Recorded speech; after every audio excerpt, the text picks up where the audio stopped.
All right, let's dive right in. Today, we are breaking down a really powerful framework. It's a strategy, really, designed to help you take any idea, no matter how big or complicated, and turn it into a presentation that actually persuades people and has real influence. We have all been here, right? You've got this amazing, game-changing idea. You know it's a winner. But getting other people on board, getting them to see what you see, it can feel like you're shouting into the void.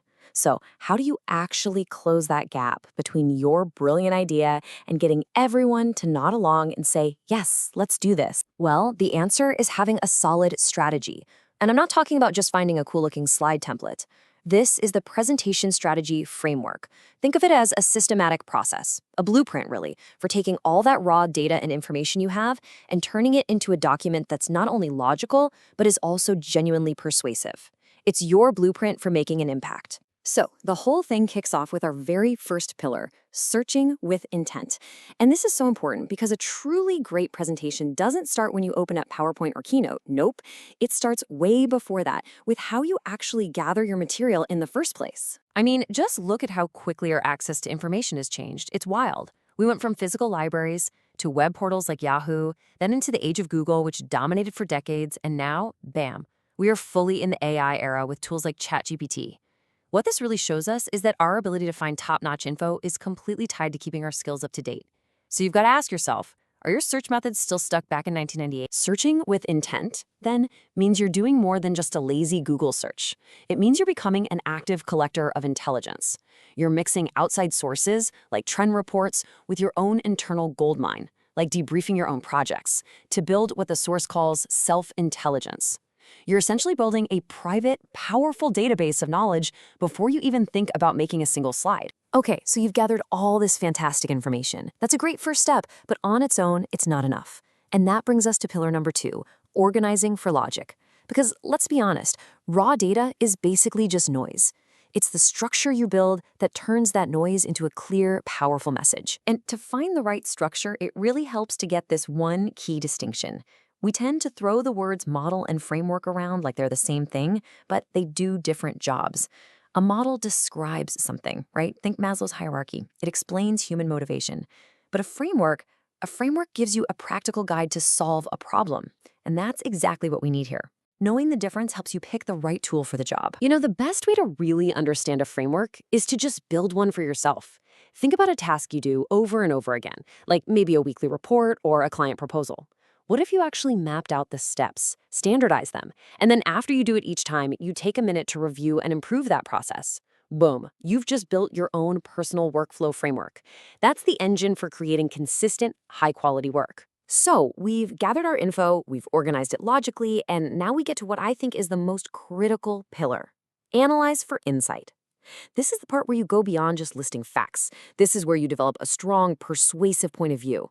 This is where the magic really happens. You've probably heard this famous line from Simon Sinek, and man, it just perfectly captures the spirit of this pillar. Your analysis isn't about the what. It's not about the data points or the features. It's about digging deeper to find the why. Why is this important? Why should anyone in your audience actually care? Answering that question is the absolute heart of persuasion. Now this is fascinating, and it is completely counterintuitive for most of us. Our first instinct is usually to lead with step 4, right? We want to show all our logic and our data, but it turns out that's the least effective place to start. According to this hierarchy, the single most powerful motivator for humans is avoiding harm.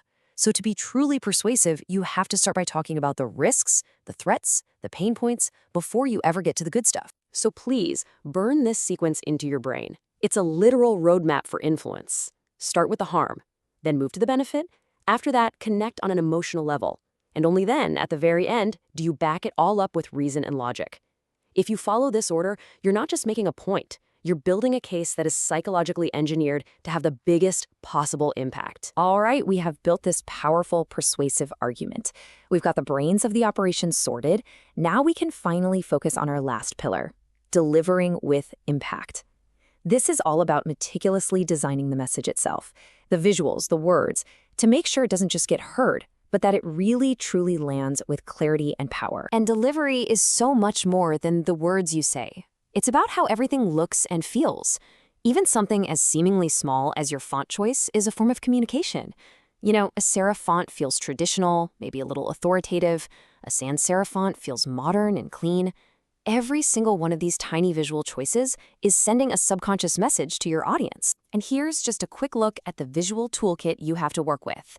You can use mood images to set an emotional tone, and then hit them with a sharp infographic to make complex data easy to understand.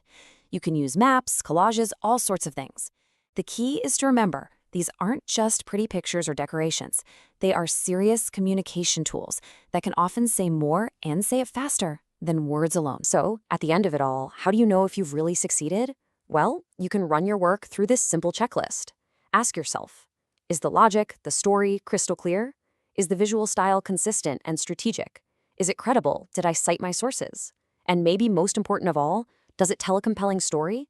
This is how you level up your work from being just another report to a document that actually has influence. So, let this be the big idea you walk away with.